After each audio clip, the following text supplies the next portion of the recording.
My name's Brianna Pobener, and I am a scientist and educator with the Human Origins Program here at the Natural History Museum. And I just wanted to give you a couple of logistical issues or information. This panel discussion, I'll introduce Dr. Rick Potts after I'm finished here.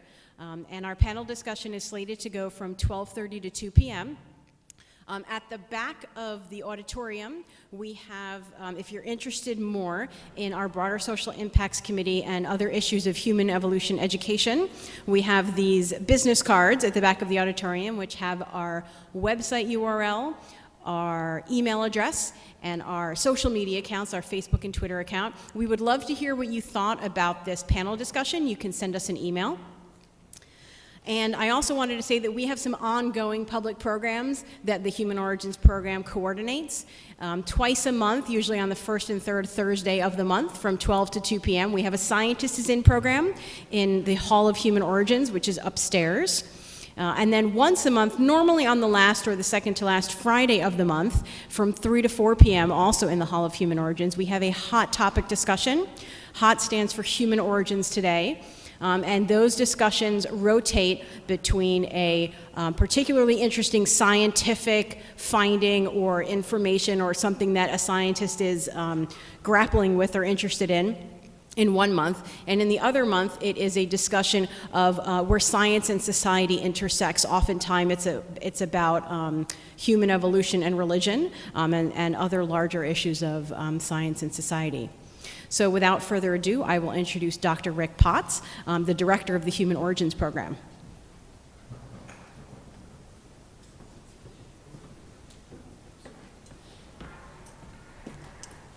Well, welcome. Hi, everyone. Welcome to today's event. And I don't know why I brought my morning coffee up here. I never finished it. So okay, let me put that aside for the moment.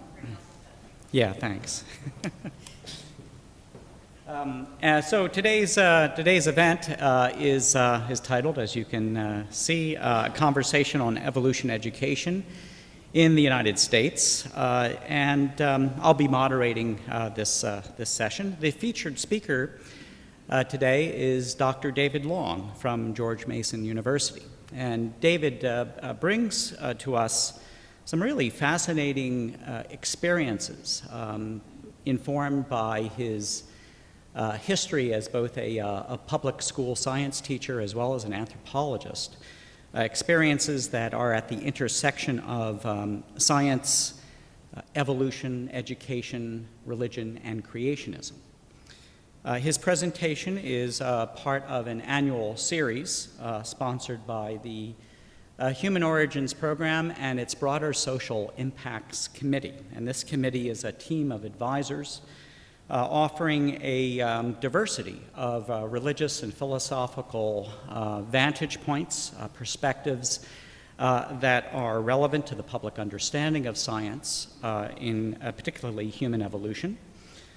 This group of advisors was developed to help us do a number of things, to help the Smithsonian, this museum, and our Human Origins program reflect upon society's understanding of science with a particular focus on how research in human evolution and our public presentation of human evolution through public programs like this and also in our Hall of Human Origins shapes people's understanding of the world. This team of advisors has also been really great to us in helping to identify potential viewpoints and responses from diverse religious vantage points to the public presentation of human evolution, again focused largely in the Hall of Human Evolution, which is nearly at its third year anniversary. The hall opened in March 2010. And they've been instrumental in promoting within this museum context and beyond a respectful dialogue on the science-religion intersection and at the interface between science and religion and where those intersect. One area that they've been able to do this is in our Hot Topics forum that Brianna mentioned, the last Friday of every month. Every other month is devoted to a conversation regarding the broad societal impact of the study of human evolution, particularly so far focused on matters of religious reflection and philosophical reflection. You also see the, well, maybe you can't, it's because it's hidden behind the table. Anyway, humanorigins.si.edu is our URL where you can find out more about the broader social impacts team. Dr. Long will speak for about 20, 30 minutes, something like that, and afterwards a panel of 5 members from our broader social impacts team will offer concise replies, if I may suggest that that be the case. And then we'll move forward to questions from you and toward a more conversational format. David Long is an anthropologist who studies the American relationship towards science, particularly with regard to the topic of evolution and how it's considered in schools and universities. David is the author of a book titled Evolution and Religion in American Education and Ethnography. Fascinating title, again indicating his orientation as an anthropologist. The book was published in 2011 by the publisher Springer. And in it, David describes how he followed a group of 30 college biology students, many of whom were creationists. And he was able to document the rationales and anxieties that these students encountered while thinking and talking about evolution. David was even able to venture back into the home communities of these students and was able to speak with parents, with clergy, with past science teachers, and so was able to track the lifelong relationship that these students developed towards science. And so driving David's current research is figuring out how deeply our social experiences in life, whether they be in school and church, in the home, all of those, and elsewhere, play a role, how these social experiences play a role in thinking about science, shaping how science is considered in the public sphere, including in schools. Prior to engaging in this area of investigation, David was a public school science teacher in Louisville, Kentucky. And he was also an archaeologist who worked on pre-Columbian sites throughout the central United States. Now David is with the Virginia Initiative on Science Teaching and Achievement based at George Mason University. Please welcome Dr. David Long.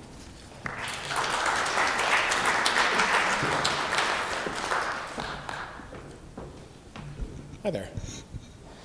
Going to minimize this. If you give me a second, we'll find our Prezi. If you give me a second, we'll... Let me move it a little closer, please. Okay. Before I begin, I'd obviously like to thank the broader Social Impacts Committee. I'd like to thank Dr. Burtka for reaching out to me. And I'd like to thank everyone for taking the time in the middle of a Friday to come and have a conversation about things that I feel we don't do a good job at having a conversation about in the United States, especially as it plays out in schools in the United States. So just a preamble to the presentation I'm going to give. I'm using a presentation software called Prezi. So those of you in this lovely auditorium, sometimes this may become a little roller coaster-like, so we'll see how this goes. I have mixed feelings about Prezi, but we'll give it a try. So we can think about what I'd like to kind of kick the ball onto the field for the broader Social Impacts Committee to bat around. And I've been giving a version of this talk for a number of years in different venues. And it's based around a paper that I wrote after I published my book. And the version of the talk we're going to call it here, the politics of teaching evolution, science education standards, and the teaching profession. And we're going to take a look into those three different prongs.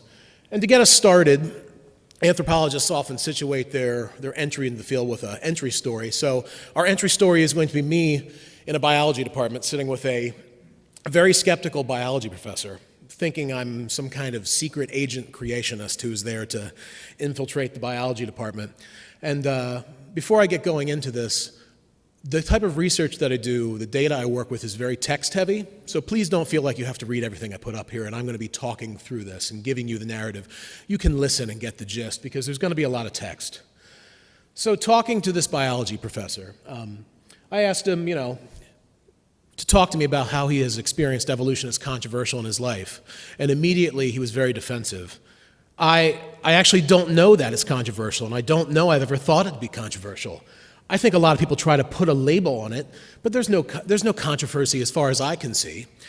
So in talking to the biology professor in question, I was very curious to tease out how he thought about this, how he came to think about that, and he continued, I think there's beliefs, right? And then there's science. Science is not a belief system, and the people that have a belief system feel that they think it's the direction that the earth went, but that's strictly based on a literal belief in the Christian Bible. Well, a few minutes later, and in the same conversation, it became very clear that this biology professor had in his own life a very kind of contentious relationship to evolution in his work. I'd bring animals in and talk to the elementary school kids, and you'd know. I heard later that the E word, and they were told as teachers not to use the E word in the schools. So that was really, I was like, you've got to be kidding. It was something with their school board. It was sort of an unwritten rule coming down from, I don't know, the superintendent, teachers, or the principal. I mean, they were trying to change the textbooks. If it wasn't for the separation of church and state, it would have gone through. So this is the kind of general reaction in the research that I get. Right, this is a general kind of entry scene, the read of how people relate to evolution. We have kind of an unspoken tension out there, and this is past our entry scene. This is how I want to get us into this, and organizing what I'm going to talk about, the setting and methodology for my research, the implications for scientists, science educators, and teachers, and connecting the perceptions of scientists with the demography and practices of science teachers. Oftentimes, science education folks and scientists don't have very clear bridges. There's a lot of work we can do. And folks like me look at education as a system of K through 20 science, as an educationalist. So to get us going, there's a very important book published 2 years ago by two political scientists at Penn State University, Michael Berkman and Eric Plutzer, where they published the largest longitudinal survey we've had of what's going on in American biology classrooms. And they found very, very useful, very compelling information. So of their study results, they found that 26% of high school biology teachers clearly advocate for evolution.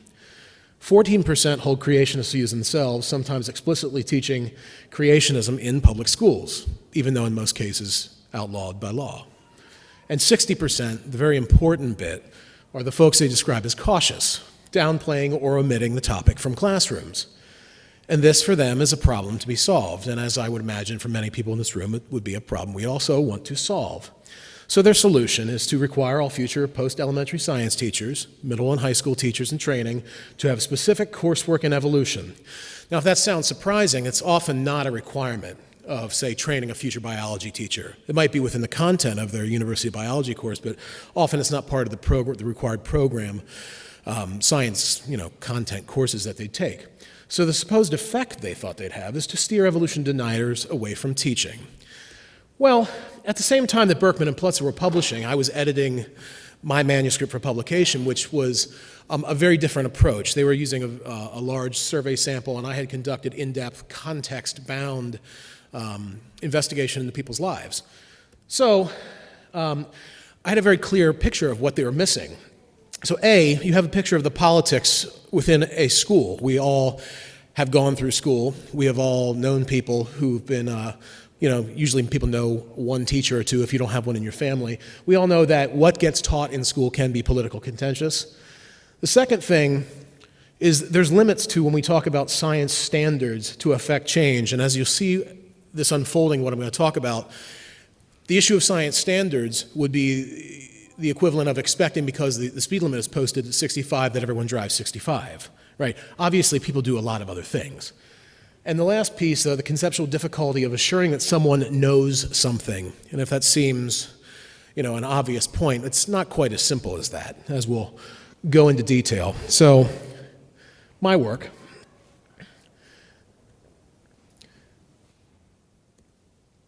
So first off, our first prong. The real and reality can be conceptually separated, and for very good reasons. And this might, come as a kind of shocking claim. I don't know. We'll get into what the issue is in just a second. From a philosophy of science point of view, this is the difference between describing the natural world, whether it be just describing it naturalistically or showing cause and effect relationships, to articulate different views of science. And then the second bullet, apprehending the way people find significance within their lives. And I see that as the work of philosophy, anthropology, sociology, etc. The third point, the methodology of phenomenology works with this perspective. We are trying to capture where people are coming from in my work. We're trying to capture how the differences and how we experience the world from the ground up, from our home communities, how they in adult life then interact with each other. So to make the point, make the example, this very vague illustration I'm making, we'll bring it right home. So if we could I have someone, is there anyone in the room who actually is a scientist by trade? Raise your hand. So the gentleman up front here, as a scientist, could you talk to me about what's on the screen? Okay, in what area of science did you use to derive that as an image of a crucifix?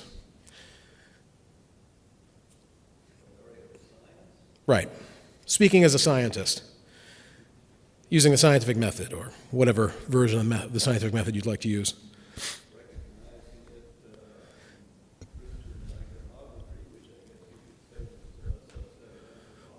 Sure. Right, so the issue here is we often in the United States have a confusion between the different areas of sciences, the different areas of science on who speaks to what area. But the point we're driving home here is symbols matter to people. So if we throw the counter up here, this also is an image of a crucifix, okay? But the same scientist, what now can you say about this image?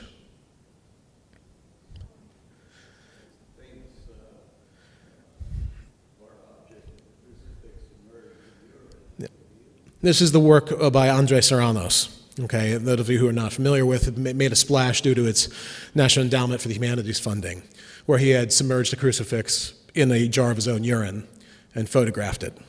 Okay, so the issue here, tacking between the two, is that symbols have impact on people based on where you come from. So moving along, apart from describing the natural world, people are semiotic creatures. To bring the language down, we're symbolic creatures. Symbols matter to us. They matter to different values we have in life and where they come from in our lives. For what they sign about our social worlds. For example, religious commitments are deeply important to people. And secondarily, science may or may not be part of what people find significant. So, to turning directly to the evolution and creationism issue, what then does evolution symbolically sign to a creationist? Someone who knows through lifelong social practices that the earth is 6,000 years old. And that humans certainly didn't share a common ancestor because the Bible says, or because grandma said, or because the pastor said. So the impact here is on critiquing a way of being. I was reflecting on the Hall of Human Origins website, and there's a broad claim across the top of the website. What does it mean to be human? So part of what we're hopefully going to kick around here in the broader discussion is what is the appropriate way to think about science, and what is the appropriate way to think about the role of faith as we think about science. Part of what I'm going to get to in just a minute from my research is when we ask creationists to think about science aside from the religious commitments, it prompts a form of cognitive dissonance.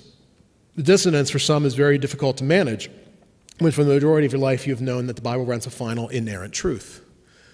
Many U.S. religious denominations, the Southern Baptist Convention, for example, have no tradition of biblical criticism. That text is truth, not metaphor or something to be interpreted, ever.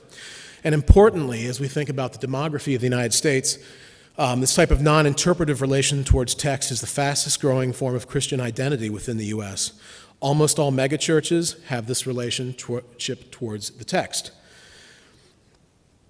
Now, going back to my students at the university, I termed Mason-Dixon State University, where I did the majority of my first book's work. This is a young man, and this is deep in an interview with him. He works, he had been working at the Answers in Genesis Creation Museum, and his parents also worked there. So he had a very keen insight into one of the sites of the American creationist movement. It's one of the foremost sites. And I was asking him, how does he relate taking a science class, thinking about biology, thinking about evolution? And he relayed to me a story. Just recently, I had several conversations with my mom about being broken myself. I said, this is scary. Is this true, what I've been believing for years about this whole Christianity thing? Some people are Christians, but they're not creationists. If evolution exists, can I still believe the gospel at all? Then we talked about it. I said, Mom, I've been reading this argument over here. It brings up things, and we talk through them. She'll tell me what she's heard. And I'm like, well, that doesn't work. I usually play a lot of devil's advocate. I'm trying to get to the truth and not just believe what she tells me. But as he continued, I asked him, well, what if you really did wake up one day as a thought experiment, and for whatever reason, the evidence that you don't currently buy, the biological evolution had taken place, what if for whatever reason, you did? And the impact was not cognitive, the impact was social. It would be a complete crisis. It would be really tough. I've asked people about this. Some people don't believe evolution because the Bible says so. I'm like, you have to have some rational reason. People believe the Quran and all that stuff. We don't believe that. So then it would be a big crisis. The Bible teaches evolution is not true. If the Bible is not true, then there's no afterlife. I don't know why I should be good in the first place. There's a lot of conflict there. I'd have to try to find some other evidence. If there's no evidence, I'd either give it up, or I'd be too lazy to give it up because I want to keep my friends. So what a lot of the creationist students would talk about, and I'm not going to go through this whole piece, many theologians in the 20th century and late 19th century context, liberal theologians, following on from interpretations of Kierkegaard to later existentialists. This is a quote from Paul Tillich. It's as if when the interpretive matrix with which we look at the world starts to change radically, certain kind of views start to look very neurotic to people who have moved on to a new way of interpreting the world. Okay, that's from Paul Tillich's The Courage to Be. But it wasn't just that it was creating some anxiety for some students. I had a number of students start to associate thinking about evolution with large, existentially broad conceptions, and one student in particular who kind of exemplifies all the ones who talked about this, clearly related to thinking about these things and very anxiously thinking about death. Oh my goodness. You think about all those dinosaurs and everything living there and everything being underwater at what point, that's so hard to believe. But you can go outside and pick up a rock and look at all those fossils, and that's kind of evidence, but it's what you don't know, even like with death. It's what you don't know. It's so controversial. I mean, there's evidence, but it's like this big ball of dust doesn't get me. So I stop myself, as you often do in an interview, and say, okay, you just related to thinking about evolution and the formation of the solar system, whatnot, and death.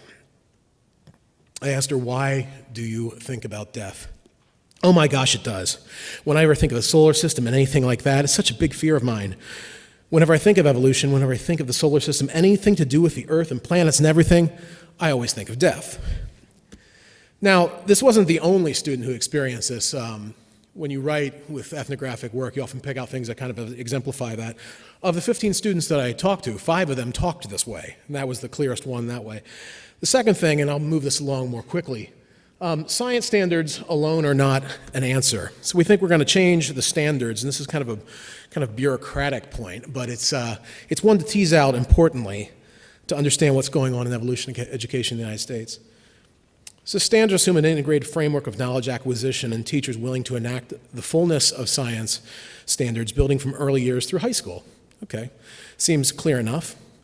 Comments from the AAAS, the American Association for the Advancement of Science. In short, evolution is an integral part of understanding life on Earth. And we can go into more detail, but that cuts pretty close to it. National Research Council, who's about to update their national science standards, but from their 1996 version, no standard should be eliminated from a category. For instance, biological evolution cannot be eliminated from the life science standards. Also very clear. So the issue here is we have high standards, and teachers teach them, and students come to understand them. So one of the things that I experience in talking with scientists is what I would consider a certain kind of scientific conceit, that creationists are otherwise idiotic or stupid people, which in my work does not bear out. From a young lady training to be a science teacher, I personally don't believe in evolution, so it was kind of a shock to me when I had just come to college. I took intro bio my freshman year, and I went through that whole whatever I do, what do I believe? Is it my parents or is it other things? And evolution was like huge in class, and he presented it as if there could be no other explanation. I mean, I remember him saying that if you believe in God and creating the earth, that you're pretty much an idiot. And he obviously didn't use those words, but that's pretty much what he said. So how did the young lady test in class? And this is borne out many times in my research that when you look across the grade distributions of college classes, oftentimes these folks pass their science classes just fine. I take these really big classes because it's really easy to excel in those huge classes. I mean, I got like 100 on every test. You have to be pretty much an idiot not to. If you just sit and you just listen to what they're saying and you know how to take tests, it's very easy to do well in those classes. Now, this doesn't bode well for the often very didactic experience of university science lectures if you think that the outcome will be the dramatic, reformulation of a view of the world based on the ability to get a high score. So what we, on whole, are not doing that supports this type of thinking. Answering a test item correctly does not imply a person has an epistemological allegiance with a concept or larger framework of thinking. That just because you can get an answer right, maybe you're good at solving puzzles, right? You're not suddenly a puzzle maker because you can play along with the game. And what we need to look towards is historicizing our knowledge, often what places like natural history museums do very well. As opposed to science as uncovering some kind of truth and grounding science in philosophy, its limits, and also its possibilities, the creative part of science. But equally, we need to historicize religious tradition, theology, as opposed to religion exposing one final truth. So part of the background for this is to understand and to animate possibly part of our coming discussion is, in a very curious finding of the Pew Religious Landscape Surveys, evangelical Christians and Mormons, unsurprisingly, know a lot about their own faith and very little of any others. And agnostics and atheists knew the most about religions on whole. Interesting, in terms of understanding the demography and what's going on in our teaching profession, in our universities, and understanding science and faith. So, the last piece, the kind of turning towards the ethical commitments of science education. Berkman and Plutzer's work, Eugenie Scott, who runs the National Center for Science Education, folks at University of Alabama, and some of my own work, it has become very clear that to understand what's going on in the United States regarding understanding why we eliminate parts of the science curriculum, which may be distinctive to the United States, teacher religiosity matters in the decision to eliminate evolution from the curriculum. Now, this doesn't seem like an overwhelmingly surprising point, but if we turn that concept around and think a little bit differently, think what else or why would anyone eliminate anything from the curriculum except for a religiously based rationale when it comes to evolution? That seems to be an interesting line of thinking to work with. And I'm going to, for time's sake, kind of quickly go through some of this. Often in the work that I would do, I would find teachers who they themselves creationists, they would eliminate evolution from the curriculum, but it was also part and parcel of what the administration would do. And if you can read quickly there, you can see that in the case of this school, it was the administration deciding, much like the Dover intelligent design trial, to either eliminate or downplay what's going on in the science classroom. But further in the same interview with this creationist teacher, she was very clear that she's a Christian. I believe that, we came into existence that way, and I don't believe we evolved in any way. And again, the social dimensions and the affiliations of folks in the particular institution really mattered. Well, in the teacher's lounge, talking with friends, I would say it's highly controversial, teaching evolution. We have a very strong Christian network here at school. So one of the things that's come out through not my work, but some economists and some sociologists, Miles Kimball at Michigan State, either Michigan State or University of Michigan, I don't recall off the top of my head right now, in a very compelling piece in the National Bureau of Economics Research working paper series, he teased out the rationales for which people choose their college majors. Education majors are the most religious of all college majors. And it's not only the fact that they're the most religious, and I don't bring this up to downplay a person's commitment to religion, but we do want to know if it's a religiously based rationale, how that might affect science teaching. The function of becoming a teacher across Kimball's work made people, he showed that becoming a teacher made you more religious. That it seemed to be that there was a sorting factor going on within Kimball's work, that becoming an education major winnowed out people who might, think differently. So then you'd be curious then, across the continuum of K to 12 and then university education, what about college faculty religiosity? And a colleague of mine, Solon Simmons, and one of his colleagues at George Mason, they had published an article, the Survey of Faculty Religiosity. And interestingly, early childhood educators, and they conceptualize this as K to 8 educators, so those going through elementary school, middle school. When they were asked a number of survey questions, these are the results that they came up with. 56.8% know that God exists and have no doubts about it. And 30.4% have doubts but feel they do believe in God. Now, the point to be made about this is when you start thinking about the different kind of professional commitments you have and the different kinds of ways you talk to your colleagues and potentially moving outside of your professional community, what does it look like when you say go to biology? Those who are often the most interested in advancing evolution education. In the same survey, 27.5% do not believe in God, and 33.3% know, not knowing whether there is or is not a God. So the point here is those are very different numbers, and they represent very different ways of understanding the world based on the group of people you're in. So we've got problems of competing understandings of the world, and we need to ask ourselves, are science teachers aligned with the goals of scientists or the communities into which they work? What are the goals of the community? Last point being an education philosopher named Neil Postman, framed this as, are teachers conserving the community values or are they subverting them? Well, this can cut many different ways. So then, as we kick the ball into the broader discussion, is there hope for evolution within the evangelical religious communities? So one candidate that people like to turn to is Francis Collins, famous scientist, an evangelical himself, language of God. Is he an answer?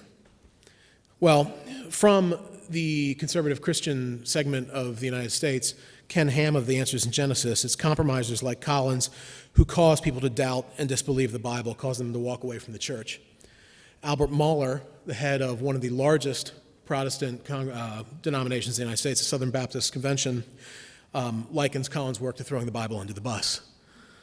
And lastly, Lawrence Ford of the Institute for Creation Research, quite troubling is Collins' public and proud disbelief in the historicity of the Bible, the existence of Adam and Eve, the event of the fall, and many more fundamental doctrines of God's Word. If he's a Christian, his self-selective beliefs are terribly resistant to God's truth, revealing his dangerously poor view of the power of God. They are very different views of evangelical Christianity, and Collins, having a slightly more liberal view of that, I'm not putting this up as if these are equal communities. The Ken Ham, Albert Mohler, and Ford group would overwhelmingly represent by numbers, evangelical Christian America, not Collins. Part of this is teased out in Carl Giberson's recent book, The Anointed, which he basically asks, why do people turn to Ken Ham instead of Francis Collins? And working that out is a longer story than we have time for today. But to wrap up, I just want to make some kind of closing points. So one of these things is, could we install a specific evolution course the way they said?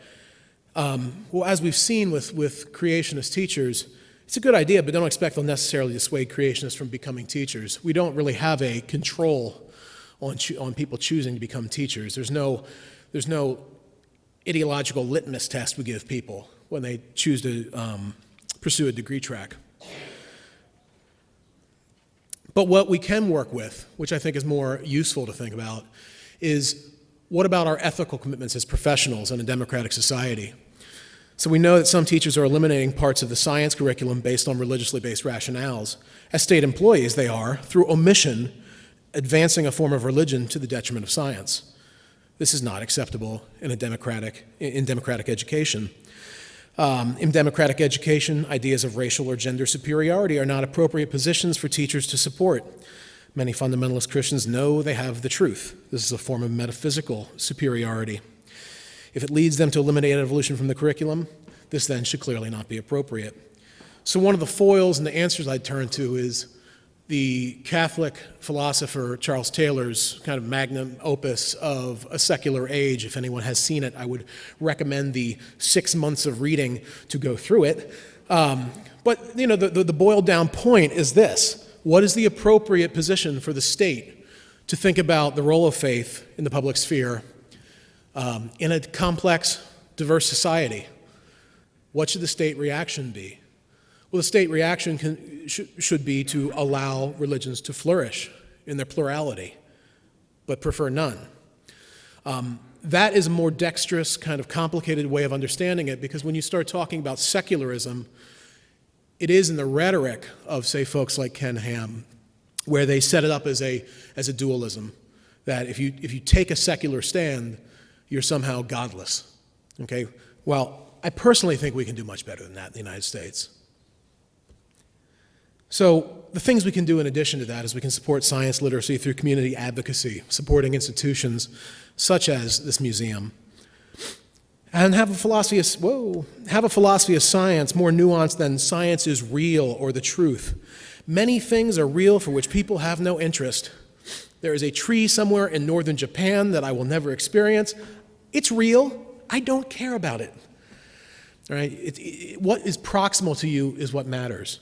Okay? Education should be able to open up new, diverse worlds of thinking for you, but let's not make the mistake that we're going to know all things in our lives.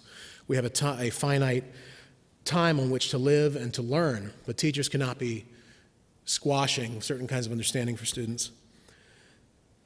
Those who enact the science curriculum, future and current science teachers must be doing their part to prepare a scientifically literate citizenry. This should be done well at all levels of teacher training, K through 16. And some of the outcomes of this, not doing this, are current vaccine abstention, parents choosing not to vaccinate their children, and the possible epidemiological risks that has of reviving and spreading, what we thought were diseases that were going to be done away with. Creationism, climate change science denial, and flat rejection of any application of genetic engineering, even though it may, prove very beneficial for, say, developing countries and whatnot. So with my current research, I've been working with focus groups of creationists, teachers training, apologizing for the spelling error, to be science teachers. I'll be presenting that work shortly. It's fascinating working with creationists. I did a research project in South Georgia where I had people, 15 people training to be science teachers in focus groups as they were taking their natural history for teaching class. And many of them remarked to me just how worthwhile the experience was to be able to actually bat around, kind of like we'll bat around here, the ideas of the trajectory of your religious faith, how that's been shared and diversified over time. They had never experienced that. but as long as it was done respectfully, we gained a lot of ground in our understanding. So that work continues with a colleague in biology at that university. And currently, in my current work, one of the pieces that's very compelling is the administrative decision-making in schools in support of a strong science curriculum. One of the kind of dirty laundry points that you hear anecdotally throughout elementary schools in the United States is science is not taught. Those of you who have children or have, you know people who work as teachers, maybe you know an administrator, oftentimes in the current educational climate, since the No Child Left Behind area, there's such pressure on mathematics education, reading education, literacy, numeracy, that science often goes off the table. It's not taught, or it's taught for 1 hour a day. Well, there are many of us, our colleagues at the Center for Reconstructing Education in Science and Technology at George Mason, who believe very firmly that you can do all of that through a lens of science education, integrating the arts, integrating language arts, integrating reading, all the things you need to do. There are many problems we can engage students with at a very young age through the lens of science and problems that we face as a society. So with that, through my kind of convoluted presentation, I invite us to kick off the conversation. Thank you.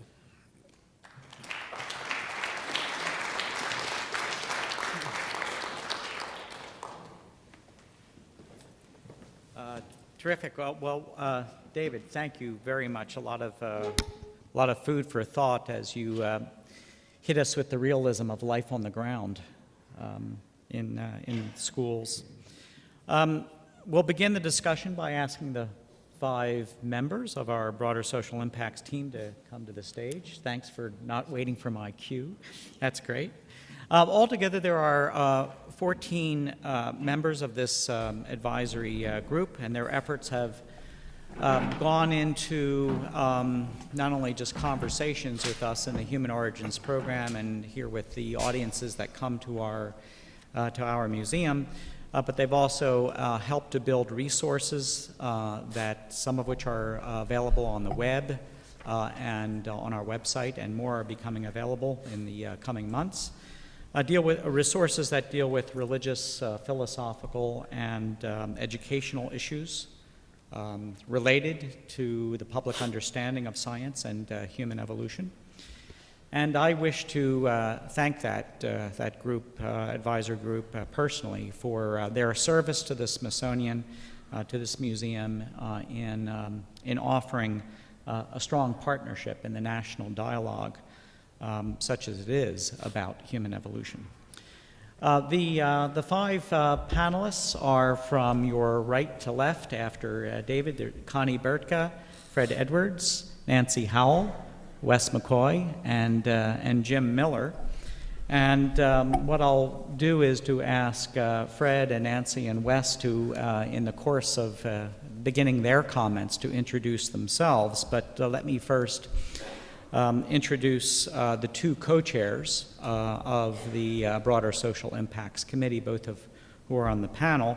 Dr. Connie Bertka is co-chair of this advisory group, and Connie served for about 5 years as the program director of the DOSER program, Dialogue on Science, Ethics, and Religion, at the American Association for the Advancement of Science, just about a 15-minute walk away from here. Her PhD, which is from Arizona State University, is in geological sciences with a focus on planetary geology. Connie also has a master's degree in theological studies from Wesley Theological Seminary, where she continues to teach part-time. And the other co-chair, Jim Miller, down there at the end, well, I first met Jim also at the AAAS, the American Association for the Advancement of Science, where he was for a long time senior program associate in the Dialogue on Science, Ethics, and Religion program. Jim obtained his Master's of Divinity from Union Theological Seminary in Virginia, and also his PhD in theology from Marquette University. Jim is an ordained minister in the Presbyterian Church, Although he says he's currently retired, Jim has most recently been connected with the Presbyterian Association on Science, Technology, and the Christian Faith. And so I'll ask Connie if you would like to lead it off. Well, first of all, thank you, David, for accepting our invitation. I really personally find myself drawn to David's work because it has a very practical bent to it. And throughout my career, I've been very interested in how can we do a better job of communicating science and the excitement of science. And I think part of that is staying in touch with your audience, and I think that's what David brings to the table. So let me start there from a practical perspective. Exactly what can the scientific community do to help people not only understand evolution, but hopefully accept it? And as David pointed out, and I would argue there's a good reason for it, we work on the issues that we feel we have power to address. So we can, I would say as part of community advocacy, we work on science standards. We try to make sure that what we think the public needs to understand about science is reflected throughout the curriculum. We pay attention to what's going on with court cases around this topic, the teaching of evolution, and we have whole groups like the National Center for Science Education who are carefully watching around the country to see where we need to step in and help. But as David's research addresses, and I would say it's the same result that those of us who have labored in the field of science and religion have experienced for some time, and that's where we can't, in the sense, fix this problem with just more science, which I think is an example of why no matter how many times we protect the teaching of evolution in the court, another case pops up. And I, for one, have always held the hope that a deeper conversation between science and religion could make a difference. But as David has also suggested, for a large majority of fundamentalist Christian communities, that conversation is of no interest. And I think it's particularly insightful, the work he showed on Francis Collins, although I'll also say that I have personally heard from usually adults the difference that reading Francis Collins' book has made for them in rethinking evolution as an evangelical. So there's certainly individuals that it's helping, but I suspect David's right, that for the majority of that community, Francis Collins is seen as an outsider. And there's another interesting work you're probably familiar with by Elaine Eklund that looked at the beliefs of scientists. And she also documents, yes, there's many religious scientists, we all know that. But when she looks at the folks she would refer to, for example, as boundary pioneers, people who are willing to speak out on issues of religion and science, their personal beliefs are often very different from the people they're sitting next to in the pew. So in some sense, they're feeling a little bit isolated. Getting a little bit off track. So the question is, science teachers aren't teaching evolution either because of their own religious beliefs or because of in deference to their social setting. What can we do to convince them to do otherwise? If for Christian fundamentalists, evolution is not value neutral. How are we going to convince teachers who oppose evolution to set aside their own values to teach it? And I'll stop with this point. David's talk was largely about fundamental Christianity, with the point being that this is a large percentage of the religious population in the U.S. But I'd also add that there's a similar problem for mainline Christian communities. Now, they're likely to accept evolution But when it gets down to fully incorporating it into theology, they recognize, the folks who are active in this area, that this is going to have an impact on traditional views of God's activity in nature, divine providence, ideas about what it means to be created in God's image. Now, for the folks who work in this field, the theologians who work in this field, this is often very exciting and enriching. The issues I've run into in my own experience working with students who are studying to be ministers, they're not necessarily very comfortable addressing these issues, and they're not getting a lot of help to do that.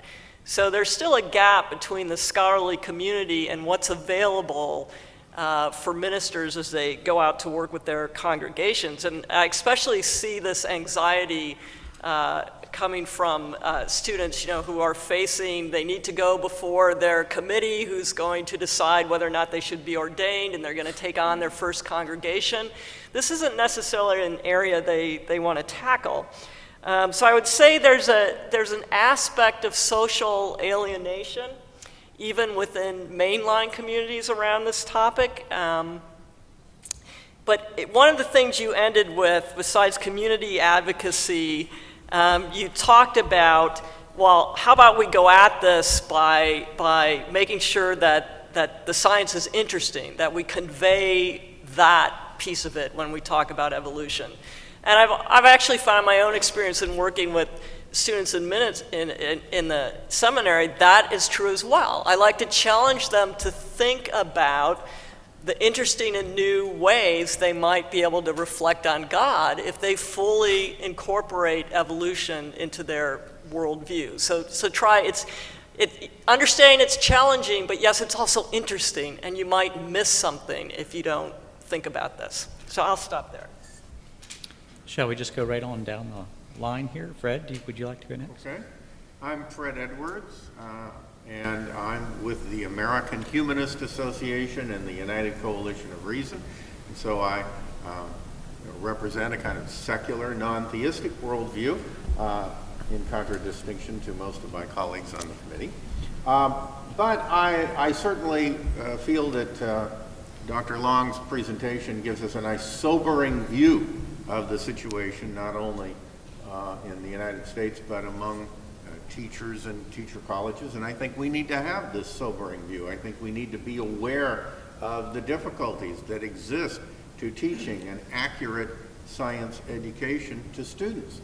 Now, one thing that I would like to note, because it was commented on that many of the students are deeply troubled when confronting issues of human evolution or even global warming and some of these other issues, and they're afraid that knowledge is going to change them. But knowledge does change people, and that's one thing we really have to be aware of, because if knowledge didn't change people, it would be of limited value. If you left high school or college the same way you went in, we would say that you didn't gain much benefit from it. Now, I think the point made about historizing science and religion can help in this way. I think that can kind of break down some barriers that many people feel, because if they can look at their own views, whether scientific, philosophical, or religious, in a historical way, and realize that ideas have histories, that might allow some minds to be open. But another way that some minds can be open, despite the examples used with Francis Collins, is that, and maybe Wes can speak to this more later, is that if there is an evangelical Christian science teacher, that teacher might get a student's ear who otherwise wouldn't listen to the material if it were just from a secular science teacher. Because, let's face it, there's a lot at stake here that the student is afraid of. The student is afraid not only of losing salvation, they're afraid of losing their friends, their neighbors, their co-workers, their whole family network. I know personally many people who have decided to follow truth and leave the faith, and it's been very difficult and traumatic for them at times, because they've had to leave a supportive community and try to find another one, and most people don't have the hardihood to go through that. And so therefore, if there's some way they can preserve that community, if there's some way they can preserve a major sense of their belief, they might be willing to listen. And one way of getting someone to listen is if that teacher says, look, I have preserved all of these things, and yet I fully accept evolution. That might get the fingers out of the ears. Regarding, however, the issue of science standards somehow not doing the job, we have to take into account the fact that many teachers who want to teach evolution need those science standards to be there, because they use them as a shield when confronted by parents who say you shouldn't be teaching this, or when confronted by administrators who say you shouldn't be teaching this. Science standards won't make teachers teach evolution, but it will help those teachers who do. And science standards will increase the likelihood of more teachers being available and being trained to teach the science. You need science standards as a necessary, even though it's not a sufficient condition. Finally, I think at some point we need to get down to employment issues. If you're teaching gym or if you're teaching typing, it doesn't really matter what you believe, all right? But if you don't accept the unifying principle of science, evolution, and if you have problems with global warming, and if you have problems with vaccinations and things like that, there is an issue here of competence that needs to be seriously looked at. After all, if you were running a flight school and teaching people how to fly, and you were hiring a flight instructor, would you be willing to hire a flat earther as one of your flight instructors? Saying, okay, well, we're only going to teach people how to fly short hauls, and so plane geometry will do the trick. We don't need to take into account the curvature of the Earth. But what if one of those people then went to work for a major airline, and they had been taught by a flight instructor who really didn't accept the idea that the Earth was round? We would find that pilot likely to be incompetent by being taught by an incompetent teacher. So you have to have teacher standards that say, no, if you don't accept the unifying principle of science, you're incompetent to teach science because you can't teach it well or accurately. You will probably, in subtle ways without even knowing it, suggest to the students that there's something wrong with it, and you won't teach it thoroughly and vigorously like it needs to be taught.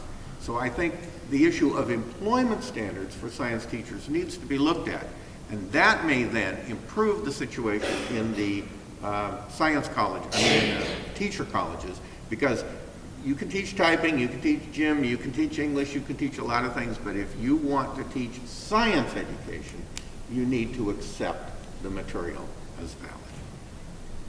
Do you want to comment on that? I mean, whereas I personally find a lot of what you say compelling. I mean, there's some obvious issues with assessing as a litmus test those who would choose to be science teachers. At what point do you measure someone's acceptance? So, for example, although this is perhaps a bit unkind in the general kind of zeitgeist right now with the resignation of the outgoing Pope, one can swear an oath to a creed and obviously violate that in the on-the-ground social reality. So that would be one, the reality in social life belies attempts to achieve those kinds of things. I don't know how, just, in terms of people can represent themselves in many different ways to many different kinds of communities. So I don't know how you would throw a lasso around that and control that. The second piece being what you're arguing for, which, I mean, again, I largely agree with the spirit of what you're saying. It is very difficult, though, having lived in a lot of, let's say, red state America politics. Many school boards, many communities would be flat out fine with teaching creationism. Yes. Right. So what you're arguing for is massive cultural change. I mean, to bring about what you're talking about would require massive cultural change. I'm not sure it would, and I agree with the measuring problem of how do you measure sincerity, right? All right? But you measure it by their fruits you shall know them. You know, you measure it by the way it's done. So long as you know you have that ability to dismiss a teacher who is not teaching the material, and you say, look, we expect competence, and you set standards of competence, that's the way you do it. It's not going to be perfect. I'm not advocating a perfect solution. Right. I don't have a magic bullet here or anything. Right. But I say that unless you try to nail something down, you're not even going to approach any solution. Nancy. Right. Nancy Howell. I'm Nancy Howell. I began my career working for biologists at the University of Chicago and then decided to study theology, religion, and philosophy. So now my claim to fame is that I teach science and religion at a United Methodist Seminary in Kansas City, Missouri. I really appreciated Dr. Long's work for a number of reasons, but there are two I'll mention here. One is emphasizing the awareness that knowledge of a fact is not equivalent to giving it any kind of credibility. And second, that one's relationships with facts are complicated. And they're complicated in such a way that we get to the kinds of existential anxiety that Tillich wrote about so long ago. What's fascinating to me now is to find that as a professor teaching at a seminary preparing clergy, I have a different relationship to the teaching of evolution in schools. And I am amazed at the students who come to me. They have ranged from Pentecostal and evangelical to Unity, Unitarian, Catholic. Most are United Methodist. And what I find is that I actually can't predict which ones will name themselves creationists. It isn't prescriptive at all. It has to do with the communities of discourse within which they find themselves. And if they find themselves in discourse and conversation with people who are creationists, they assume that that is the language of Christianity. And here's the struggle for me as someone teaching students who are graduate students preparing to be clergy. On the one hand, because there are the teachers who have avoided teaching them evolution in high school and then maybe in college as well, or that they just happen not to take such coursework, I find that they are highly ignorant of the science of evolution itself, which means that they are highly susceptible to misinformation about evolutionary science. The other thing that probably distresses me most is that they are highly ignorant of their own denominational traditions, of Christianity and its pluralism and diversity, and of religious diversity at the same time. So while I would like to think that people coming to graduate school to learn to be clergy are highly informed about religion, they are not. And so they have found themselves now in a new community of discourse. And what I can explain to them is that Christianity, as well as other religions, have multiple approaches to science, and in particular to evolution. And I suppose what's frustrating to me as a professional is to hear that certain people in the religious community call Francis Collins a heretical thinker, a heretical believer. On the other hand, we have scientists, or people who have an allegiance to science, like Richard Dawkins, who say that those who aren't creationists are somehow anomalies. They're exceptions to the rule. When in fact, I think my understanding of the Christian tradition and other religions is fairly broad, and that there are huge differences. So there are parts of me that wonder about the politicization of this issue, which means that the loudest and best funded get the floor and are considered the majority when in fact they are not. And you know, I even cringe when I get surveys that ask me to answer the question, do you believe that God is creator? I have no idea how to answer that. I'm afraid that if I answer yes, I'll be called a creationist in that survey. If I answer no, that's not quite right either, but there is never a place to write the essay about what I mean when I answer that question. That's a limitation of survey research. It absolutely is, but it's a significant one in this case, Right. because I could just off the top of my head probably rattle off 25 different meanings of what it means to say God is creator. Okay, so I have that kind of situation going on in my classroom and in my professional life at the same time. The issue then becomes, how do I teach these many diverse students a new discourse? And what I actually find is that, for example, the first day of class, if I have a graduate class of about 30 students, I may have 2 who self-identify as creationist. But if I ask more nuanced questions at the end of the semester, I find that students have really diverse and varied views about what it means to say that God is creator. And I wish the public discourse would become as nuanced and sophisticated.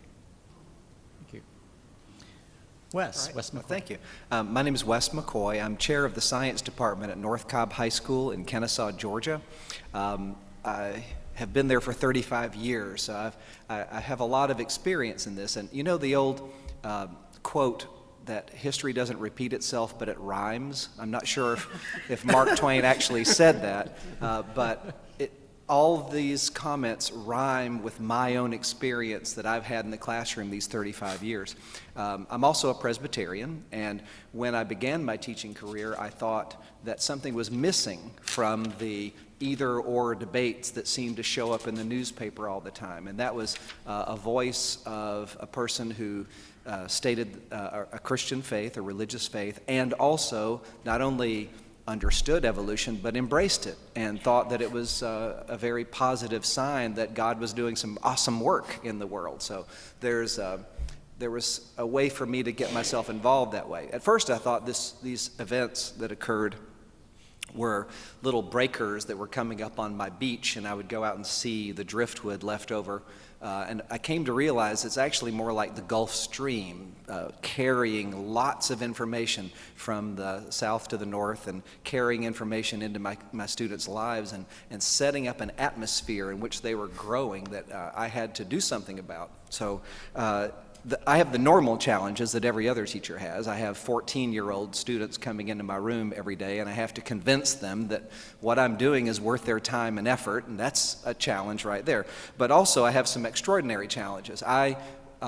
Unlike most Americans, I deal with evolution essentially every day, and it's something most people don't do every day. They have to deal with it maybe once a year or once every 2 years or something when it shows up on TV or the newspapers. I can think of things that have occurred in my life that surprised me and made me angry and made me want to get involved in this debate. Our county school board inserted stickers into our textbooks stating that evolution was a theory, not a fact, and we had to go to court to get those stickers taken out of the book. Our state school superintendent attempted to remove state standards that had to do with evolution and global climate change and man's ability to change his environment. We have a congressman who recently told an audience that evolution is nothing but lies from the pit of hell. And I thought that was a shocking statement. I don't know that we were meant to hear it. Someone videotaped it and showed it on television. A teacher once told me that the way she introduces evolution to her class is that she says, well, kids, you know, I'm a Christian, so you know how I think about evolution, but I'm going to be teaching it anyway. And I had to counsel that teacher about a different way of approaching that, because discounting evolution at the beginning of the lesson is no way to introduce a topic to anyone. We had an administrator at our school who took me aside one day when I was a young teacher and said, you know, isn't there enough in biology to teach without having to talk about evolution? And at least I had enough evolution instruction in my own education to realize that this was not something that was appropriate, and I really did need to continue talking about evolution. Fortunately, that administrator retired soon afterwards. I have also a blessing in that I have students with a great deal of energy and enthusiasm for life. And when they come to me, all bouncy and full of energy, I can sometimes redirect that energy into learning. And that's a joy. It's a real blessing for me to be able to do that. Now, part of my struggle has been to teach them the nature of science, because they've learned a lot before they ever show up in my classroom about what they think science is. And I try to teach them that science is more like a safari. You're going out into the world trying to investigate, trying to gather information, gather evidence, and then come to conclusions about what you see. So I try to do that with them every day. We don't just sit around and talk or watch videos. We're actually doing as much science as we can given the limits of what we have going on in the classroom. Some of my students are honestly in pain when we talk about evolution, and they have some degree of comfort in the fact that I remark to them as part of our nature of science lessons that, you know, there really are a lot of religious people who really do not only accept science but understand it as a joyful pursuit, something that religious people ought to do, that science is okay, because science is not something that is a tool that we can use to answer every single question. Science, for example, cannot tell you whether courage exists in the world. Science cannot help you analyze a poem. Well, not very well, anyway. Also, science cannot help you figure out what you ought to do with your life in the same way that, that other forms of endeavor might do. So those things that are not science also have value, and those things can be coupled with science to generate things that in synergy that couldn't be done with science alone. So here's my biggest struggle, and the question I will leave, because I deal with this question every day. When I have these nature of science discussions with my students, how far do I go down that path? Exactly where do I stop? I realize that if I'm standing in front of my biology class and we're talking about Adam and Eve and the nature of sin, I probably should have stopped that conversation 3 or 4 paragraphs back. But how far do I go?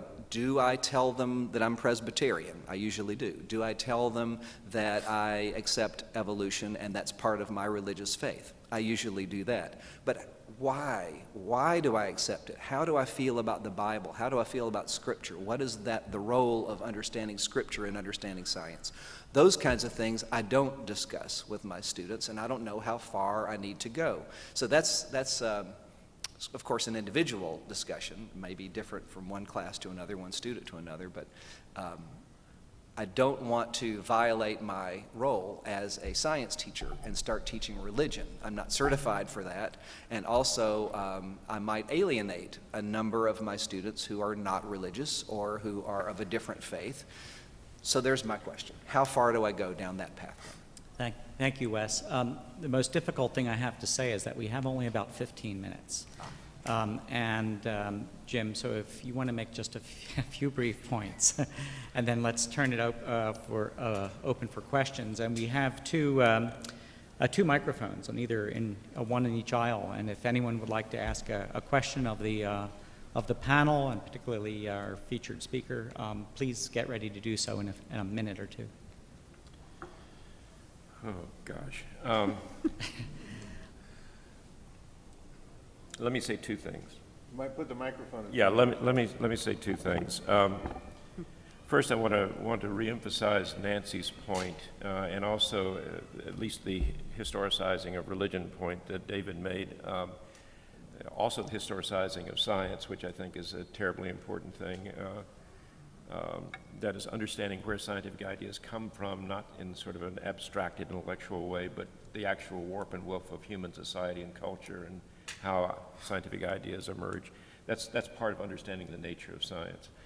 But I recall being a graduate student as a Calvinist in a Jesuit university, teaching undergraduate Roman Catholic students about the Christian faith that they should have learned when they were taking CCD classes as teenagers. It was a very strange experience, but part of what it challenged me to do was what I suspect is the kind of challenge that a creationist biology teacher would face in teaching evolution. That is, to be able to faithfully convey the content of what the subject matter was.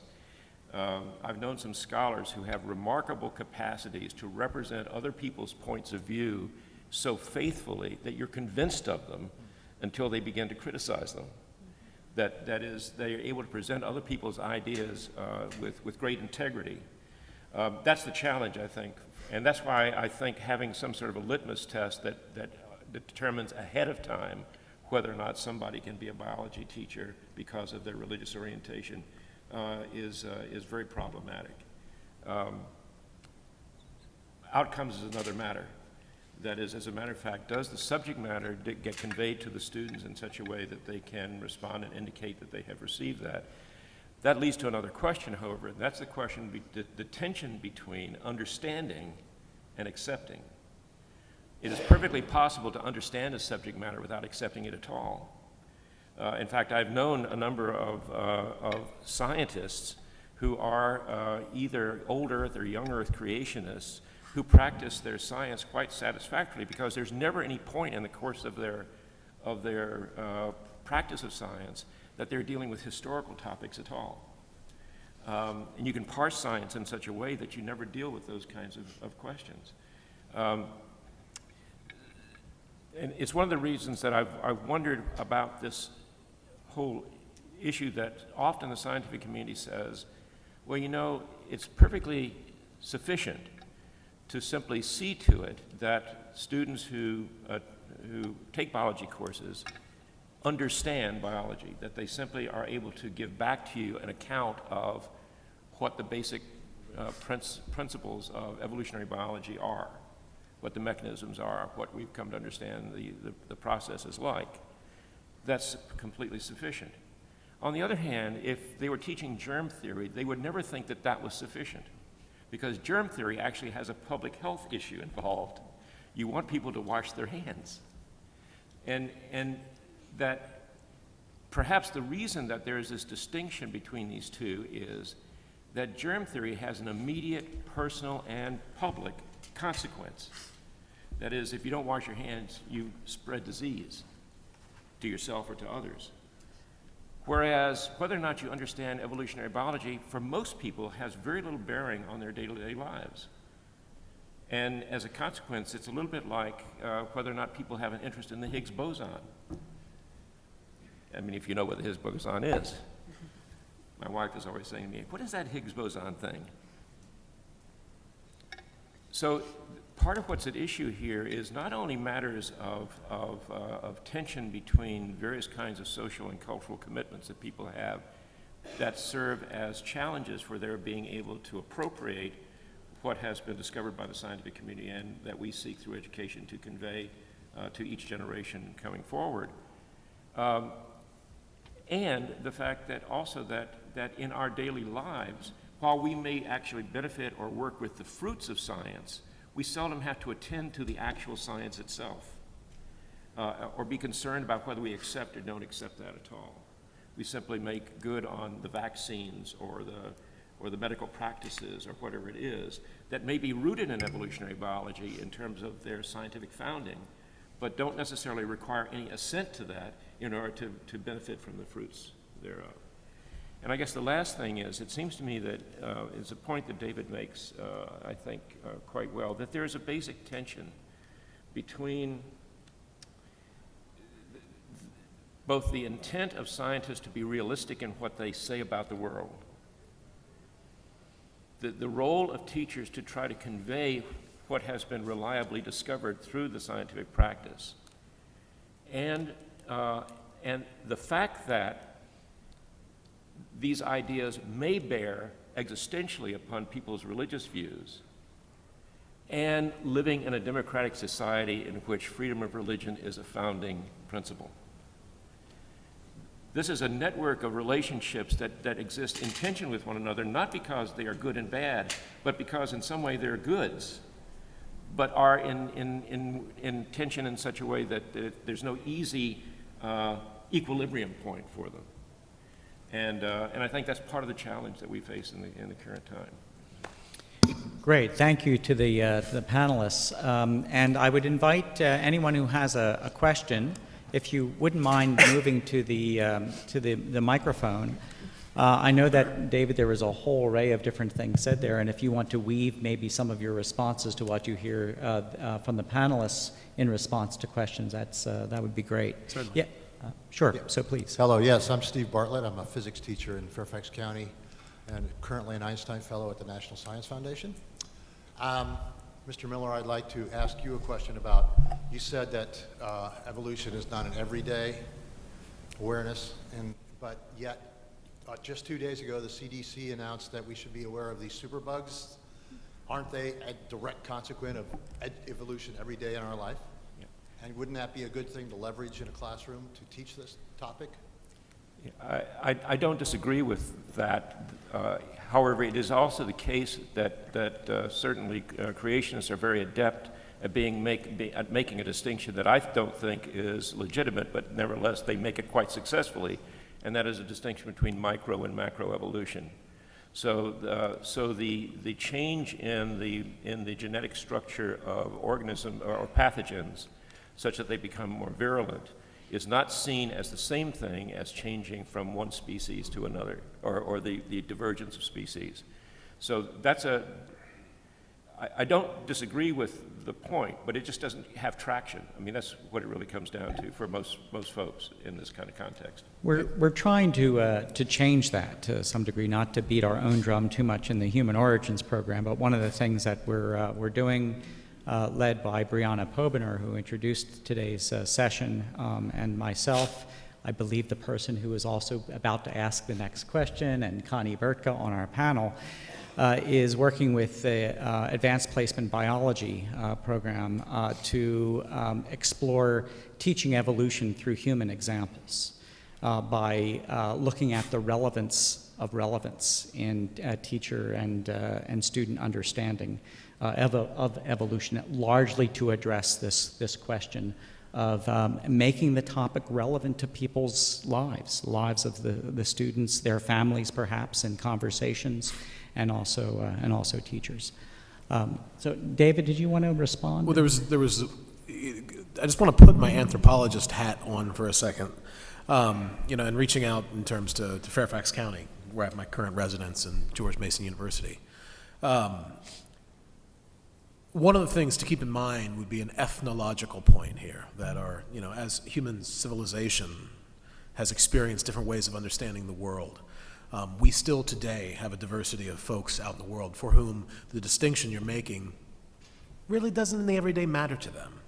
So, I mean, you can go to, say, pre-industrial societies still today, and the distinction you're making in their day-to-day life wouldn't matter. So it's a hard point to understand, but sitting in a museum that does focus tremendously, actually, a bit of its work on cultural anthropology, we need to remember that we don't all live in a world where those distinctions are important in the everyday. I'm not endorsing,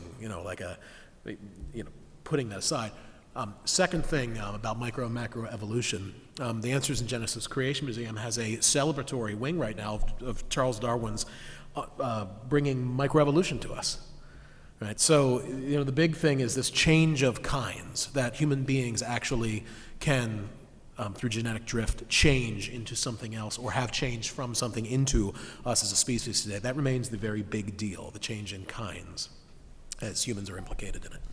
What I used to ask creationists in debates, back when I debated them in the 1980s, was simply, all right, you accept microevolution, what stops those changes from becoming macro? And I never got a straight answer. And I think you need to ask that question. What stops it? What's the barrier? Identify the barrier. If you can't identify it, then micro is macro. Jay? Thank you. My name is Jay Labov from the National Academy of Sciences here in DC, and I want to thank all of you for some very wonderful and insightful comments. I want to follow up on what Mr. McCoy said, and also with regard to science standards, since we're responsible for those. A couple years ago, we put out a book, the National Academy of Sciences and our sister institution, the Institute of Medicine, put out a publication called Science, Evolution, and Creationism. And unlike most of the things that we do at the Academy, where scientists get together and just decide what everybody should know, we actually did a lot of focus groups and other kinds of things to actually ask people what was important to them that we could then address in this book. and we did a number of focus groups. Bruce Alberts, who is the president of the Academy and is now the editor-in-chief of Science magazine, looked at those videos, and he said that what he saw is that people see science as another form of revealed truth. Okay? And the reason for that is because I think we equate science, number one, with content, and number two, the way we teach it is science is telling rather than as science by doing and understanding. And so I think one of the problems that we have is when we think about standards, what we're always focusing on are the content components of the standards that everybody is expected to know. But I think what you were talking about, Mr. McCoy, is the nature of science and helping people understand, how do we know this? I mean, and that's the wonderful part of the Human Origins exhibit. For all the wonderful things that you have up there, every place asks the question, how do we know this? And too often we completely forget that component of science education to help people understand the processes, the nature, and also the limits of science. You know, you were talking about those kinds of things. Science is the best thing we've ever developed to explain the mechanics and dynamics of the universe, but it can't explain the purpose of the universe. And so if we can begin to help students understand these distinctions as science as a particular way of knowing and understanding, and not saying that it's better or worse because there are certain things that science answers, other things that science can't answer, and that we have to turn to philosophy and religion in other places, at least as we understand science now. I think we do a whole lot better in helping our students begin to think about what science is, what it's not, and how they can begin to meld these different components of their lives, which are very, very difficult questions for students. So I don't actually have a question, but right. I agree with you, and I thank you for your work as well. One thing I've seen is the number of teachers signing up for evolution teacher workshops has increased over the last few years as the number of assessment items on state tests has increased. So now that states are testing students about what they know about evolution, teachers are starting to try to teach it in an active way. A question over here? Yes. Hi, my name is Nidia. I'm doing a postgrad and worked on a research with MIT. What do you think of the support that the government is giving to science applications and mathematics and compared to other countries and states? Could you repeat the question? I'm sorry, we had a little bit of echo up here. What do you think, how's the role of the government in supporting the applications of subjects of science and mathematics and compare with other countries?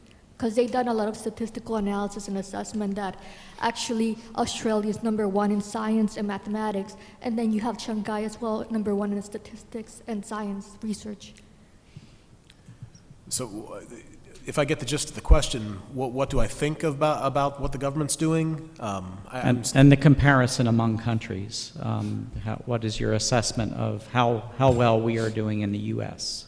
Well, I mean, just as a blanket aside, and this really isn't an area I work specifically in, but the TIM studies, there's been a number of them that have been kind of stuck at the Third International. I think they just call them now the TIM studies, International Math and Science Studies.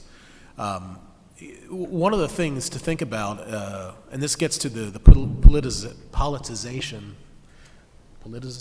Yeah. of, that's very difficult to say, of science in the United States, or certain parts of science, is that out of one mouth we talk about the importance, and you think about the inaugural addresses and States of the Union, we talk about the importance of STEM education in the United States, and we talk about it passionately, we need to support that. And then we talk about that in terms of economic competitiveness, right? We have a very hard time following through then, and that I know right now in terms of the sequester afoot here in DC, there's been direct impacts of NSF funding. It's having direct impacts, down the pipeline through universities. In terms of how that translates and where we fall out in that, the type of work I usually do is to figure out the rationales for which people relate to science. In terms of my own kind of hopes and aspirations, and I don't know if anyone wants to piggyback on that. I mean, I guess the interesting aside I would say is I am as or more interested in U.S. students, kind of following up with the gentleman from the Academy of Science, in having a much more dexterous understanding of how to approach the nature of science from a philosophically informed point of view. And having been a teacher and working in colleges of education, we do currently a very poor job of that. That's definitely an area that I think if you had a more dexterous language to work, or a larger amount of the population would have that, some of these issues would start to fall away. But that is a very different type of education than one we have, one that I support. I don't know if anyone wanted to join in on that. We have time for one more question. Well, I'm grateful for that. Thank you. First of all, I have no credentials whatever that were given to me by any serious organization. The only thing that I bring to my question is my own experience, especially in the last 20 years when I discovered that my son-in-law, a recent graduate of the Air Force Academy, had serious doubts about evolution. Two things I want to make, or 2 points I'd like to bring. The first is that I found that most people have not the slightest comprehension of the amount of time that has passed since the formation of this planet, and how that time provides a foundation for the kinds of evolutionary change that we all know have occurred. Without a grasp of the extent of that time, I don't see how anyone can be persuaded that the sorts of things that have happened through natural evolution are possible. I found in my personal experience that this has been a big obstacle to getting to a sensible discussion. The second thing I would want to mention is that in all our lives, we deal with many issues. And those of us who have become somewhat adept at what we'll call critical thinking do a little better in dealing with those issues in our life. I hear nothing about the words critical thinking in this discussion, nor do I find it too often mentioned. And it seems to me that if we could somehow inject the skill of critical thinking into our other teaching efforts, that it would somehow become applicable to people who confront the major questions of their lives that are often answered by mommy or their preacher in ways that allow them to forget about it and just go on with their lives. So that's it. Well, the element of time, the importance of critical thinking. Right. Thank you for those two areas, which I think we would all agree are quite critical to not only the understanding of evolution, but the understanding of our world. And even your last point with regard to critical thinking extends into the analysis of literature and so many other areas of education. David, would you like to make any kind of final comments in relation to that, or any of the other? I don't believe anyone would be against critical thinking. I would like the kind of ironic points I made about how understanding can slip away from us and present itself in other ways. I sat with it was actually the same woman who associated deep time, formation of the solar system, evolution with death. Became this very energetic existential thing for her. She also pointed out that she had, in her psychology class at the university we were studying, gone through a very in-depth lesson, whatever. They were talking about cognitively, critical thinking, what it is, and the power relationships behind knowledge games.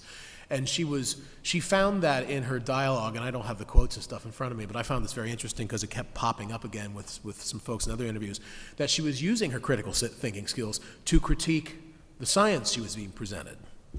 Right? So it's like this half-cooked critical thinking was giving her a way out to then fall back onto the kind of comfortable narrative about the natural world coming from her religious background.